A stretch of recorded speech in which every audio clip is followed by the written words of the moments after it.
What's up fam? Today we have something a little different. I've compiled my favorite comments from Creepiest experiences that made you question reality for your viewing pleasure. If you want to be in the next AskReddit YouTube comments video, make sure to drop comments on your favorite videos, and you might be in one. Enjoy.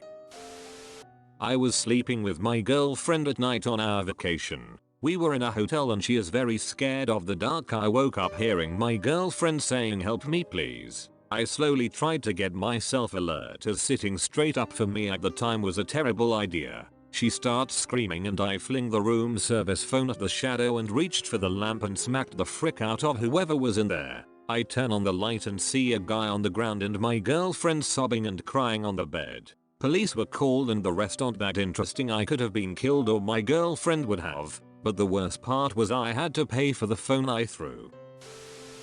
This happened to me a few years ago. I had a pretty close friend of mine pass away in high school and it really rocked our whole school a lot. I had a hard time dealing with his death for a variety of reasons but never really told anyone for whatever reason. Anyways, fast forward like a year or so after he passed, I had a really weird dream. He was there and we hugged and it was really surreal how much he acted like himself. I remember thinking this was weird because people always seemed off in my dreams. I kept asking him to let me go with him because I was extremely depressed and I thought maybe being wherever he was would solve my problems. He kept saying no, that it wasn't my time yet. He also kept insisting that the only reason he could be talking to me at that moment was because today was special for him, and that he only gets a few of these chances. I didn't understand what he meant at all. When I had to eventually leave him, I gradually woke up from my dream. I woke really happy and decided to look at his old Instagram photos and such. Come to find tons of people commenting on a photo he posted before he died, RIP, and happy birthday. It was his birthday and I didn't even realize it. Then I remembered the dream, and I have been torn on whether or not my subconscious remembered his birthday and made it all up in my dreams or if he somehow was able to talk his loved ones from wherever he was as a gift for his birthday. It still leaves me feeling all sorts of emotions, but it did eventually help me open up to others about me not dealing with his death properly. It is the only thing that has me believing in some kind of afterlife. When I was in high school, my best friend Ray drowned at a lake my freshman year. He was like a brother to me the way we were so close. And after it happened a couple months later we never talked about him again as it was heartbreaking for us. Fast forward to 6 years later. We live in a new state cause my dad got a promotion. Anyway, my little brother went with my dad to the lake to fish and swim in a shallow part. After coming back from the trip, he tells me how the trip went and that he met a friend there and that he was really nice and cool. I asked him, "Oh, sounded like you had fun. Who else did you play with over there?" My dad interrupting saying that there was nobody there, surprisingly, especially for how nice the weather was. My little brother getting visibly frustrated and pouting. "Yes, there was. I made a friend there. We were playing, me and my father laughing together cause he had a overly huge imagination." My little brother then said, still pouting, "His name is Roy." Me and my dad just went dead silent in an instant, thinking there's no way he could be misinterpreting the name Roy as Ray, my best friend who had drowned at a lake. Also no way he could have ever known that. My parents have never told him anything about what happened. Me and my father quickly turned to look at my little brother in shock, then at each other. That entire day I remembering staring at my ceiling in my room for hours upon hours in shock. Dude, I think dogs have weird spiritual powers of some sort. They can do weird things which could be explained with they have really good senses, but there are some which are genuinely supernatural. I live in a country where earthquakes are pretty common. They happen at least once per month, but they are mostly harmless. My dog, Tommy, who died last Christmas, used to stand completely still in a balanced stance. With balanced stance I mean he put his legs further away from each other than usual so that it is more difficult for him to lose balance. For like 10-15 minutes, and when he did that it was always because there was an earthquake about to happen and he always predicted it perfectly. That could be because he was a dog and he could hear really well and all. However, something happened 2 months after my dog died. I am not sure why, but I used to call him Themithio. I don't know where I got Themithio from, but I used to call him that. I live in a Spanish speaking country and no one but me was able to spell that nickname correctly. The th was pronounced in a very English-like way.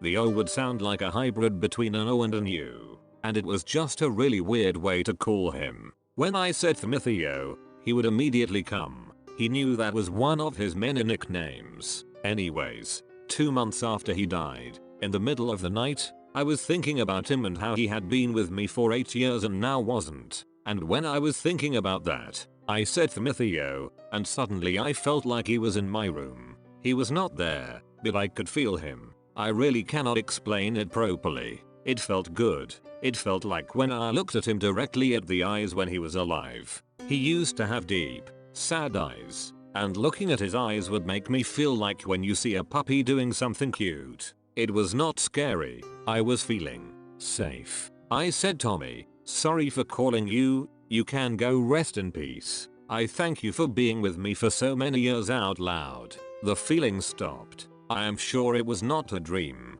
Did my dog respond to his nickname even after death? I was smoking out my window one night. It was around 12 AM. Half-baked. I hear a light tapping coming down the road. At first I thought it was the delivery guy with my food, then sober me kicked in and realized I didn't order anything. My anxiety and paranoia began to climb. I stuck my head out the window further to get a good look, but it was almost pitch black out. I paused my music and sat there for a sec to get a good listen. Then I heard what I was pretty sure was someone hauling us up my street, but I could barely see the street. The running got so loud that it sounded like someone running in heavy boots. I felt like whatever it was right outside my house, and I slammed my window closed and pulled down the blinds as quick as I could. I was so scared I was out of freaking breath. I kept peeking through the blinds but never saw anything. No freaking clue what it was, but there ain't no way in hell that's gonna get me to stop smoking in my room. Edits BC. I am a native English speaker but just not very good at it, LMAO.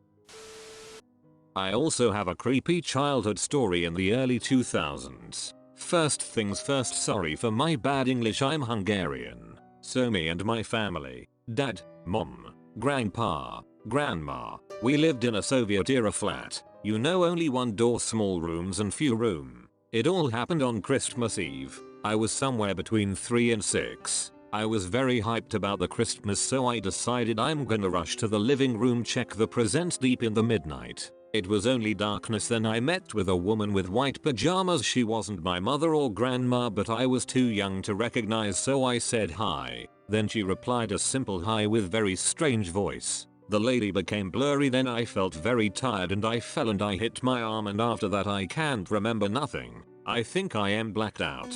In the morning I woke up in my bed. I thought it was a dream and checked the kitchen. There was grandma in her pink pajamas. I hugged her. I told her my story. Then she laughed a bit and we went to the living room. There was my mother in her black Nirvana shirt and purple short. No one was in white pajamas last night. I was happy to know the nightmare has ended and I opened my presents. After the Christmas lunch and all that stuff, I recognized a pretty big scratch on my arm. I was in shock. I know I got this scratch when I fell, so it wasn't a dream. I told this story to my family. They don't believe me, but until this day I don't saw that lady or whatever was that. Sorry for the essay.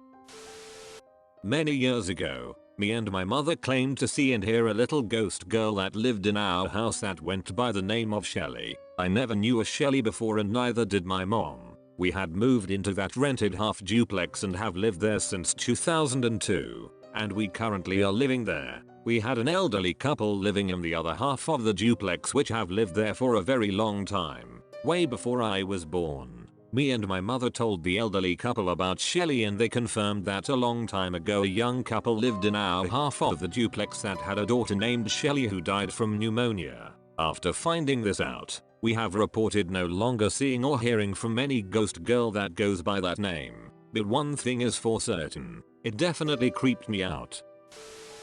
Once I was home alone and I heard the sound of my cat eating, but I didn't put any food yet, so I went to check. I was standing from the hallway and saw all of my cats looking at their bowl while the sound was still loud. The bowl was hidden behind a cupboard so I can't see it from where I stood. I approached them, and when I'm finally next to my cats, I froze in my place because none of them were eating and the bowl was empty, yet the sound of chewing coming from the bowl was still loud and clear. All of us stood frozen watching the bowl. I decided to come closer and it stopped once I've circled around it. Maybe one of my dead cat was eating.